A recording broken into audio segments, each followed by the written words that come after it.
Serving God should build your life and not destroy it. But what is happening today?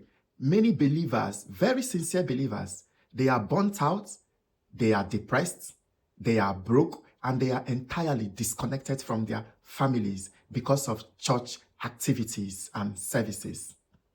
The hard truth is this: if your church services or your church activities disconnect you from your family or is impacting on your health and mental well-being, if your church activity is ruining your career, that is imbalance. That is not being zealous or faithful to God. Let's talk about faith and reality. Some churches today, they've created a very toxic culture. What do I mean by that? When you miss any church activity, you start to feel guilty. When you decide to focus on your job and family because you are lagging behind, you are labeled to be failing in the things of the Lord. And when you decide that you don't want to participate in any church activity because you feel you need more time to pursue your financial activities or to be able to provide for your family, you are labeled as a backslider. Then you will see a lot of people serving in different departments in the church.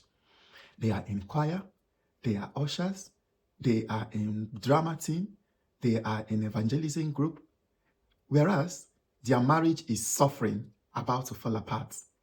Their health is declining. Their children are not well taken care of. They are suffering.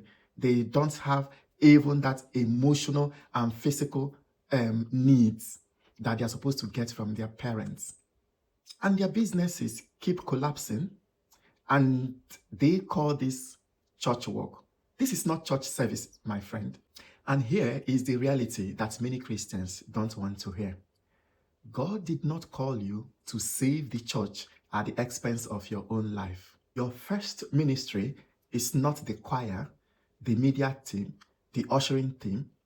Rather, your first ministry is your relationship with God, taking care of your family, taking care of your health and finances, and other responsibility that God has bestowed on you.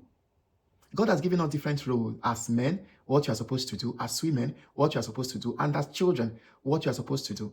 When you are lagging behind of all these roles that God has designed for you to carry out, and you think by doing all these activities in the church and neglecting especially your family is doing the kingdom's work, you are really deceiving yourself. That is not doing the kingdom's work, because at the end, you will be disappointed. I have seen many Christians lose their job because they are leaving their jobs very early in order to attend church activities. Or sometimes they may even skip or miss out from their job just because they have special anointing services. And their jobs suffer, and at the end they are sacked. And they now keep praying again for another job. And I've seen instances when marriages suffer, and even to the extent that the marriage is broken down. Why? Because of excessive church activity. There was this lady when I was in the eastern part of Nigeria. She was married then with 4 children, but every now and then he kept telling the husband that he's going to pray in the mountain. So most of the time, she's in the mountain praying, and they were having a kind of special praying session that will last for like 40 days at that point. But what was the end of the story at the end? The woman was pregnant, but was not impregnated by the husband. And that ended the family. But the beautiful part of the story is that at the end, the woman actually gave birth to twins. And I've also seen many believers neglect their children because they are attending evening services. And these children are left alone to be exposed to a lot of evil. And some join a lot of terrible activities.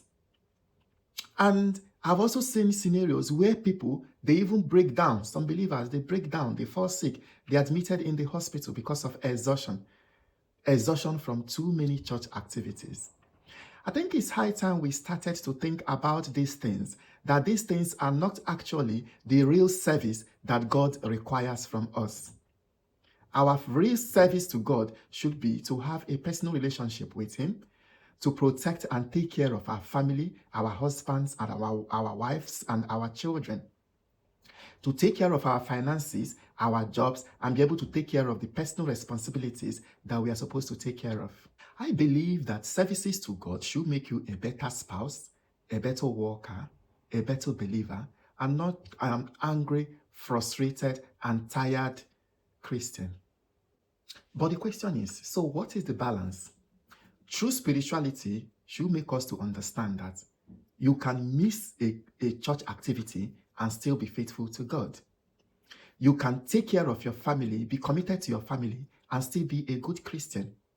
You can do your job efficiently and hustle to take care of your responsibility and still be loved by God.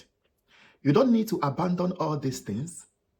And you should also know that even when you sometimes they are imposing a lot of things on you in the church that you cannot do, you can as well say no. And when you say no, that doesn't make you a rebellious child. Okay? So we should learn to draw the boundary and know when to say yes and when to say no. Do not allow the too much blackmailing and the gaslighting in the church to start to make you feel guilty when you say no, or make you feel guilty when you decide that you are too tired to go to church today, or make you feel guilty when you want to go out and hustle more to take care of your family, which is the primary responsibility God has given to you. Let's think about these things. We should learn how to draw that balance, and that's where the faith and the reality has to connect. To be honest, I just think that any church that makes you feel guilty or make you start to feel unfaithful to God or worthless because you are trying to take care of family, that kind of religious activity or belief is unhealthy and has nothing to do with serving God at all. Serving God is very beautiful, but God never instructed us to destroy what He has given us. Therefore, do not destroy your marriage because of church activities. And do not destroy your finances, your source of income, because you are trying to get busy in the church. And do not neglect your children or allow your children to be deceived because you've not been around, just because you are too busy taking care of the pastor's activities. If this message spoke to you directly, kindly share it with someone that will need this message too. And do not forget to subscribe. This is Faith and Reality, where we are free to comment and share our experiences. If you've been in a position or in a situation where you got burnt out, you neglected your family, and your marriage suffered for that, you can share that experience in the comment section so that others will also learn from it. Thank you. Bye.